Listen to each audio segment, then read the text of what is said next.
Hello, and thank you for allowing me to visit with you today.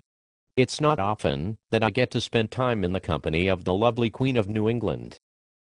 That's a very attractive outfit that you're wearing right now. Thanks, Albert. The ruby tiara is new and matches my lipstick.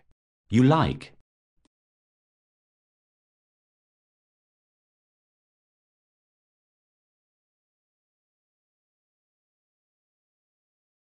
Oh yes, indeed I do. So what's all this I'm hearing about building number 7?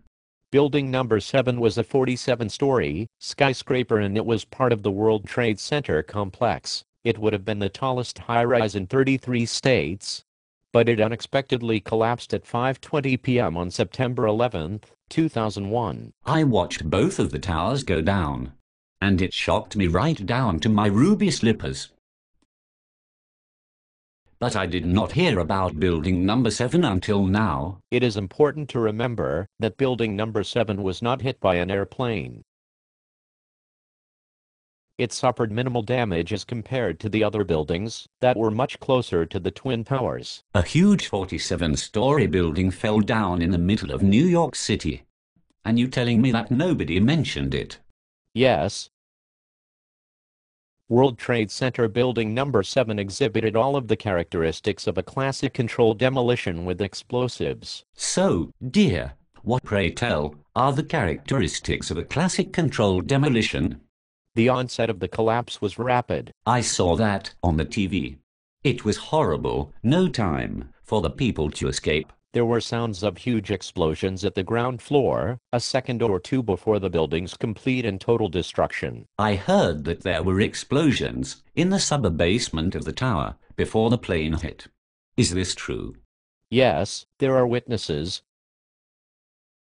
But the 9/11 Commission ignored them. As in a controlled demolition, the structural failure was symmetrical. This giant skyscraper fell through the path of greatest resistance, at free-fall acceleration. Do you understand enough science to know what this means? Yes. Please, ignore the funny clothes. I have a PhD in physics from MIT. Oh, building number 7 imploded and collapsed completely. It landed in its own footprint, just like a controlled demolition. I saw massive volumes of expanding pyroclastic dust clouds.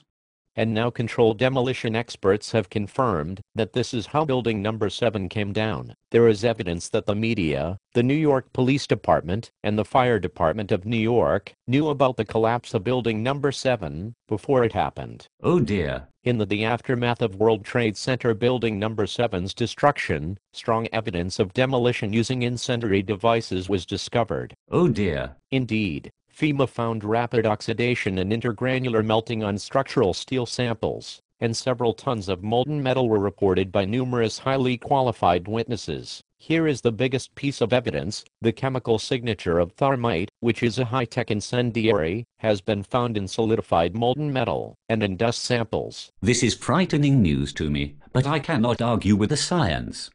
I'm asking you to do all that is in your power to contact your senators and representatives and demand an investigation into the destruction of World Trade Center Building 7 on September 11, 2001. Rest assured, I will ask for a new investigation into 9/11 as soon as I change into something a lot more comfortable and less attractive.